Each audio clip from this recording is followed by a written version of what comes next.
Let us speak in English itself. No English, ಹಾಂ, ಕನ್ನಡ ಬರುತ್ತೆ, ಎಷ್ಟು ಬರುತ್ತೆ ಅಷ್ಟು ಮಾತಾಡಿ ಮೇಡಮ್. ತೆಲುಗು ಬರುತ್ತೆ, ಹಾಂ. ಕನ್ನಡ ಬರುತ್ತೆ, ತಮಿಳು ಬರುತ್ತೆ. ಆರೋಗ್ಯ ಅಂದರೆ ಏನು?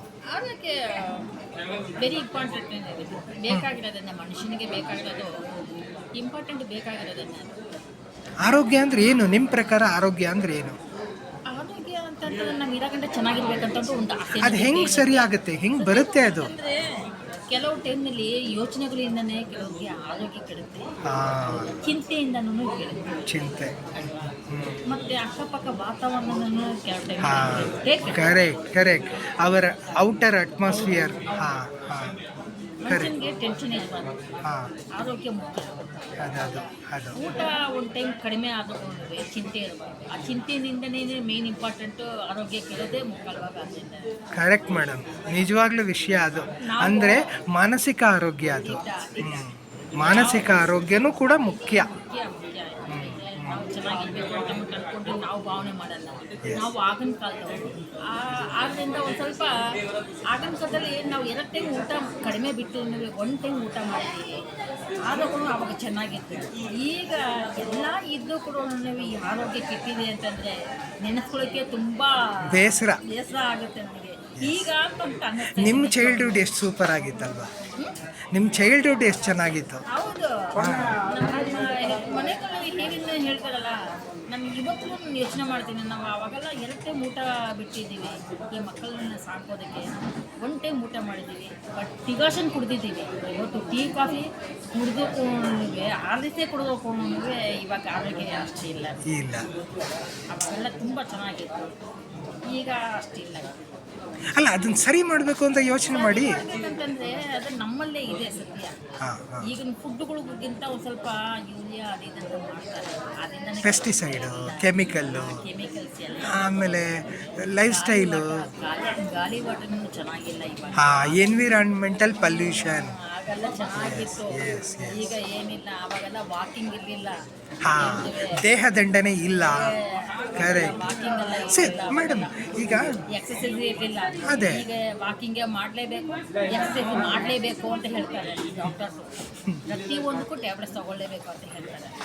ಆಗೆಲ್ಲ ಟ್ಯಾಬ್ಲೆಟ್ಸೇ ಇಲ್ಲ. ಅಲ್ಲ, ಟ್ಯಾಬ್ಲೆಟ್ ಅನ್ನೋದು ಈಗ ತಿನ್ನೋ ನಮ್ಮ ಆಯ್ಕೆ. ಫಸ್ಟ್ ಟೈಮ್ ನಾವು ಇಷ್ಟು ಟ್ಯಾಬ್ಲೆಟ್ಸ್ ನಾವು ತಿಂದೇ ಇರಲಿಲ್ಲ. ಈಗ ನಾವು ಇಷ್ಟು ಟ್ಯಾಬ್ಲೆಟ್ಸ್ ನಾವು ತೊಗೊತಾ ಇದ್ವಿ ಅಂತ ನಮಗೆ ಏನಾಗುತ್ತದೋ ಅಂತ ನೀವು ಕ್ವಶನ್ ಹಾಕಬೇಕಲ್ಲ ಮೇಡಮ್, ಯಾಕೆ ಬೇಕಿದು ಅಂತ. ಇವಾಗ ನಾವು ಅಷ್ಟೇ ಬೆಳಗ್ಗೆ ಟೈಮಲ್ಲಿ ಹಾಲು ಮೇಲೆ ಮೆಂತ್ಯ ತೊಗೊಂಡು ಒಂದು ಗ್ಲಾಸ್ ನೀರು ತೊಗೊಂಡ್ತೀವಿ. ಆಮೇಲೆ ಬೆಳಗ್ಗೆ ಟೈಮಲ್ಲಿ ಉದ್ದಿನ ಕಾಳದು ಗಂಜಿ ಕುಡಿತೀವಿ. ರೈಸ್ ತಂತೀವಿ. ನೈಟಲ್ಲಿ ಬಂದು ನಾನು ಚಪಾತಿ ತಿಂತೀನಿ. ಯಾಕಂದರೆ ಒಂದು ಸ್ವಲ್ಪ ಫುಡ್ಡಲ್ಲಿ ಒಂದು ಸ್ವಲ್ಪ ಅವಾಯ್ಡ್ ಮಾಡಬೇಕಲ್ಲ, ಆಯಲ್ ಐಟಮ್ ಕಡಿಮೆ ತಿಂತೀವಿ. ನೀವು ಡ್ಯೂಟಿ ಮುಗಿಸ್ಕೊಂಡು ಹೋಗೋಷ್ಟಿಗೆ 6 ಗಂಟೆ ಎಲ್ಲ ಆಗುತ್ತಲ್ಲ. ಹೋಗಿದ್ದಷ್ಟೇ ಸ್ನ್ಯಾಕ್ಸ್ ಏನಾದ್ರು ಬೇಕೇ ಬೇಕು. ಮೇಡಮ್, ಈ ವಿಷಯದಲ್ಲಿ ಒಂದು ಬದಲಾವಣೆ ತಗೋಬೋದಾ? ನನ್ನ ರಿಕ್ವೆಸ್ಟು, ನೀವು ರಾತ್ರಿ ಊಟನ ಎಷ್ಟು ಸಾಧ್ಯ ಆಗುತ್ತೆ ಅಷ್ಟು ಬೇಗ ಮುಗಿಸ್ಕೊಳಕ್ಕಾಗುತ್ತಾ? ಬೇಗ ಮಾಡಬೇಕಂತಂದರೆ ಅದು ಆಗ್ದಿರೋ ವಿಷಯ. ಯಾಕಂತಂದರೆ ನೈಟಲ್ಲಿ ಬೇಗ ಊಟ ಮಾಡ್ಕೊತೀವಿ ಅಂತ ಹೇಳಿ, ವಾಕ್ ಮಾಡ್ತೀವಿ ಅಂತ ಹೇಳಿ, ಮನೆಯಲ್ಲಿ ಫುಡ್ ಏನಾದ್ರು ಇದ್ದರೆ ಹೋಗ್ತೀವಿ. ಹಾಲು ಕುಡಿಯೋಲ್ಲ ನಾವು. ಹಾಲು ನೈಟಲ್ಲಿ ಹಾಲು ಕುಡಿದ್ರೆ ಕ್ಯಾಲ್ಸಿಯಂ ಇದೆ, ಬಟ್ ದಪ್ಪ ಆಗ್ತೀವಂತ ಭಯ. ಆದ್ದರಿಂದ ನಾವು ಇಲ್ಲಿ ಕೆಲಸಕ್ಕೆ ಬರೋರು ಹೋಗೋರು ಓಡಾಟ ಬೇಕಂತ ಇಲ್ಲ. ನಾನು ನೀವು ಹೇಳಿದ್ರಿ ಡ್ಯೂಟಿ ಮುಗಿಸ್ಕೊಂಡು ಹೋದ ತಕ್ಷಣ ಒಂದು ಸ್ನ್ಯಾಕ್ಸ್ ಬೇಕು ಅಂತ. ಸ್ನ್ಯಾಕ್ಸ್ ಬೇಕಂತಂದರೆ ಖಾರ ತಿಂತೀವಿ. ಅದನ್ನು ನಾನು ಹೇಳೋದಂದರೆ ಊಟನೇ ಯಾಕೆ ತಗೋಬಾರ್ದು? ಊಟ ತಗೋಬಾರ್ದು. ಊಟ ತಗೊಂಬಿಟ್ಟು ಹಿಂಗಾಗುತ್ತೆ. ಊಟ ತಗೋಬಾರ್ದು. ಊಟ ನೈಟಲ್ಲಿ ಮಾತ್ರ ನಾವು 9 ಗಂಟೆಗೆ ತಗೋತೀವಿ. ನನ್ನ ರಿಕ್ವೆಸ್ಟ್ ಏನಂದರೆ ಊಟನ ಆ್ಯಸ್ ಅರ್ಲಿ ಆಸ್ ಪಾಸಿಬಲ್ ಅಂತ. ನಾವು ಹೋಗಿದ್ದ ಸ್ನ್ಯಾಕ್ಸಿಗೆ ಅಂತ ಅಂತಂದರೆ ನಾವು 6 ಆಗುತ್ತೆ. 6 ಸ್ನ್ಯಾಕ್ಸ್ ಅಂತಂದರೆ ಏನಾದರೂ ಕೋಳಿಬಳೆ ತೊಗೊತೀವಿ, ಸ್ವಲ್ಪ ಚೋರು ತೊಗೊತೀವಿ. ಅದನ್ನು ಬಿಟ್ಟು ಕಡಲೆಪುರಿ ಅದು ತೊಗೊತೀವಿ. ಇಂಥ ಐಟಮ್ಸ್ ತೊಗೊತೀವಿ. ಬಿಸ್ಕೆಟ್ಗಳು ಇವೆಲ್ಲ ತಿನ್ನಲ್ಲ. ಮೈದಾ ಹಾಕಿರೋ ಐಟಮ್ಸ್ ಏನು. ಅಬ್ಸಲ್ಯೂಟ್ಲಿ ರೈಟ್, ನೀವು ಹೇಳಿದ್ದು ಕರೆಕ್ಟ್ ಇದೆ ಅದು. ಮೈದಾ ಹಾಕಿರೋ ಐಟಮ್ಸ್ ನಾವು ಯಾವುದು ತಿನ್ನಕ್ಕೆ ಹೋಗೋದಿಲ್ಲ. ನಾನೇ ಆಗಲಿ ನನ್ನ ಮಗಳೇ ಆಗಲಿ ತುಂಬ ಅವಾಯ್ಡ್ ಮಾಡ್ತಾ ಇರ್ತೀವಿ. ಆಯಿಲ್ ಐಟಮ್ ತಿನ್ನಕ್ಕೆ ಲಿಮಿಟ್. ಯಾವಾಗ ಟೈಮ್ ಚಿಕನ್ ತಿನ್ನಲ್ಲ, ತಿಂತೀವಿ. ಜಾಸ್ತಿ ಇದು ಮಾಡೋದು. Thank you. ಹೋಟೆಲ್ಸ್ ತೆಗೆದನ್ನು ಅಷ್ಟೇ. ಒಂದು ತಿಂಗಳಿಗೆ ವಾರಕ್ಕೆ 1 ಟೈಮ್ ಮಾಡೋದಂದರೆ 15 ದಿನಕ್ಕೆ 1 ಸತಿ ಮಾಡೋದನ್ನ 3 ಡೇಸ್. ಓಕೆ. ಒಳ್ಳೆ ಆದರೆ 2 ಪೀಸೆ ನನ್ನ ಮಗಳನ್ನ ಅಷ್ಟೇ ಅವಾಯ್ಡ್ ಮಾಡಿದ್ದೀನಿ. 2 ಪೀಸೆ ತಿನ್ನಪ್ಪ, ವೆಯ್ಟ್ಲೆಸ್ ಜಾಸ್ತಿ ಆಗ್ಬೋದು, ಮಟನ್ ಜಾಸ್ತಿ ತಿನ್ನಬಾರ್ದು, ಬೆಳಗ್ಗೆ ಟೈಮಲ್ಲಿ ಪಪ್ಪಾಯಿ ತಿಂತೀವಿ. ಹಾಂ ಬೆಳಗ್ಗೆ ಟೈಮಲ್ಲಿ ಪಪ್ಪಾಯಿ ತಿಂತಿದ್ರೆ ಸರಿ ಓಕೆ. ಹಾಂ ಮಾರ್ನಿಂಗ್ ಓಕೆ. ಫ್ರೂಟ್ಸ್ ಇದ್ದರೆ ಫ್ರೂಟ್ಸೇ ಒನ್ಲಿ ತಿನ್ನೋದು, ಓಕೆ ಓಕೆ ಫ್ರೂಟ್ಸೇ ತಿನ್ನೋದು. ಟಿಫನ್ ಎಲ್ಲ ಏನಿಲ್ಲ, ಟಿಫನ್ ಫುಡ್ಡು. Very good. ನಿಜವಾಗ್ಲೂ ತುಂಬ ಜನರು ಅದನ್ನು ಹೇಳ್ತಾರೆ. ಇಲ್ಲಿ ಹಣ್ಣುಗಳು ತಿಂದಿರ್ತೀವಲ್ಲ, ಅದೇ ಹೊಟ್ಟೆ ತುಂಬ ಆಗಿರ್ತಾರೆ. Okay okay. ಮೊದಲ ಟೈಮಲ್ಲಿ ನಾನು ಕಾಫಿ ಟೀ ಕುಡಿತಾ ಇದ್ದು, ಇವಾಗ ಕಾಫಿ ಟೀಗೆ ಬೆಳಗ್ಗೆ ಒಂದು ಸ್ವಲ್ಪ, ಸಂಜೆ ಒಂದು ಸ್ವಲ್ಪ. ನಮ್ಮ ಆರೋಗ್ಯ ಕೆಡೋದು ಬೇಡ ಅಂತ ನನ್ನ ಮಗಳಿಗೆ ಅಂತಂದ್ರೆ ಶುಗರ್ ಕಡಿಮೆನೇ ಮಾಡಬೇಕು.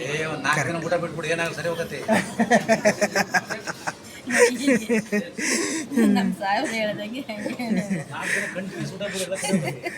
Thank you madam. ನಿಮ್ಮ ಗೊತ್ತಾಗಿರೋದು ನಾನು ಹೇಳಿದ್ದೀನಿ. ವ್ಯಾಲಿಡ್ ಇನ್ಫಾರ್ಮೇಷನನ್ನು ನಿಮ್ಮ ವೈಯಕ್ತಿಕವಾಗಿರೋದನ್ನ ಶೇರ್ ಮಾಡ್ಕೊಳ್ರಿ. ಯಾಕಂತಂದ್ರೆ ಗುಡ್ ಮೇಡಮ್. ಆರೋಗ್ಯದಿಂದ ಹೀಗೆ ಇರಬೇಕು, ಹಾಗೆ ಇರಬೇಕು, ಮನಸ್ಸಿಗೆ ನೆಮ್ಮದಿ ಬೇಕು, ನೈಟಲ್ಲಿ ಚೆನ್ನಾಗಿ ನಿದ್ದೆ ಮಾಡಬೇಕು. ಅದು ಕೂಡ ಆರೋಗ್ಯನೇ. ನಿದ್ದೆ ಮಾಡಬೇಕು, ನಿದ್ರೆ ಬರಬೇಕು. ಚೆನ್ನಾಗಿ ನಿದ್ದೆ ಮಾಡಿದಷ್ಟು ಇನ್ನೂ ಒಳ್ಳೆಯದೇನು ಆರೋಗ್ಯ.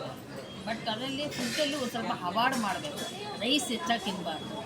Yes madam. ಗೋಧಿದು ಒಂದು ಸ್ವಲ್ಪ ಯೂಸ್ ಮಾಡ್ಬೋದು. ಮೈದಾ ತಿನ್ನಲೇಬಾರ್ದು. ಎಲ್ಲಿ ಸಿಗುತ್ತೋ ಅಲ್ಲಿ ಆಚೆಡೆಗೆ ಹೋಗಿ ತಿನ್ನೋದು, ಅದು ಇದು ಅಂತ ತಿನ್ನೋದು, ಅದೆಲ್ಲ ಇಟ್ಕೊಳ್ಳೇಬಾರ್ದು. ಅವೆಲ್ಲ ಮನೇಲಿ ಏನು ಬೇಕೋ ಒಂದು ವಡೆ ಆಗಲಿ, ಬೋಂಡಿ ಆಗಲಿ ನಮ್ಮ ಮನೆಯಲ್ಲಿ ಮನೆಯಿಂದನೇ ಪ್ರಿಪೇರ್ ಆದರೆ ಒಳ್ಳೆಯದು. ಮನೆಯಿಂದನೇ ಮಾಡಬೇಕು. ಒಂದು ವಡೆ ಆಗಲಿ ನನ್ನ ಮನೇಲಿ ನಾನೇ ಮಾಡಬೇಕು, ನಾವು ತಿನ್ನಬೇಕು. ಅಂಗಡಿದ್ದು ಮುಟ್ಟಾಕಬೇಕು, ಇಲ್ಲೇ ತೊಗೊಂಡ್ಬರ್ತಾರೆ, ನಾನು ತಿನ್ನಕ್ಕೆ ಹೋಗ್ಬೇಕು. ಪಲ್ಯನೂ ಅಷ್ಟೇ, ಕಾಳುಗಳು ಮಾಡ್ತೀವಿ ಮನೆಗಳಲ್ಲಿ. ಓಕೆ. ಎಲ್ಲ ಮೊಳಕೆ ಕಟ್ಟಿ ಕಾಳುಗಳು ಮಾಡ್ತೀವಿ. ಬೆಳಗ್ಗೆ ಟೈಮಲ್ಲಿ ಒಂದೊಂದು ಇಡಿ ನಾನು ನನ್ನ ಮಗಳು ತಿಂತಾನೆ ಇರ್ತೀನಿ. Okay okay. ಒಳ್ಳೆ ಕಲ್ಚರ್. ಆದಷ್ಟು ನಾವು ಇಷ್ಟು ಅವಾಯ್ಡ್ ಮಾಡ್ತಾ ಇದ್ದೀವಿ. ಇನ್ನು ಮುಂದಕ್ಕೆ ಹೇಗೆ ಹೇಳೋಕ್ಕಾಗಲ್ಲ. ಇದು ಇನ್ನೂ ಚೆನ್ನಾಗಿ ಮಾಡ್ಕೋಬೇಕು. ಮೇಲಿರೋದು ಕೊಟ್ಟರೆ ಏನಿದ್ರು ನಮ್ಮ ಕೈಯಲ್ಲಿ ಮಾಡಿದ್ರೆ ನಾವು ಮಾಡ್ತೀವಿ. ಇಷ್ಟು ನಾನು ಮಾತಾಡಿರ್ತೀನಿ. Thank you madam. Thank you. Okay okay.